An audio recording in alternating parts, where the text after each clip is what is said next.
Même si vous touchez 100 millions de francs CFA chaque mois et que vous n'avez pas la capacité d'investir, vous allez finir pauvre.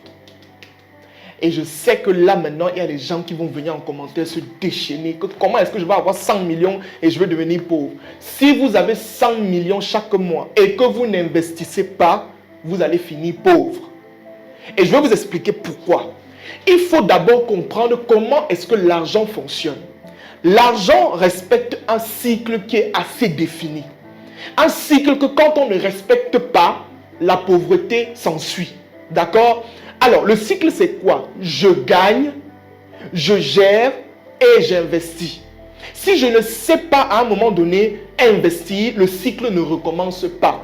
Quelle qu'en soit la somme que je gagne, si je n'ai pas la capacité de savoir d'abord gérer, oui, c'est-à-dire épargner, savoir comment mettre de côté, gérer mes charges, etc., et que je prenne une partie, j'arrive à prendre une partie et aller investir, le cycle ne recommence pas. Le cycle recommence quand j'investis. Ça veut dire que quand j'investis, j'ai la possibilité de regagner encore. Et quand je dis ça, forcément, il y a des gens qui vont venir dire du n'importe quoi en commentaire, je sais. Mais je vais vous prendre l'exemple d'un joueur, Cristiano Ronaldo.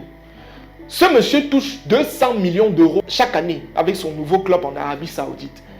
Mais regardez très bien ce qui se passe. C'est beaucoup d'argent, n'est-ce pas? Quand on dit 200 millions d'euros, ça veut dire que c'est peut-être l'argent que les enfants de tes enfants ne vont jamais voir.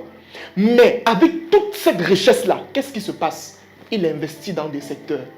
Il investit dans l'immobilier. Il investit dans une marque de parfum. Il investit dans une marque de vêtements. Il investit dans une chaîne hôtelière dans son pays. Pourquoi est-ce qu'il fait ça? Pourquoi il ne reste pas tranquille? Il touche 200 millions d'euros par an.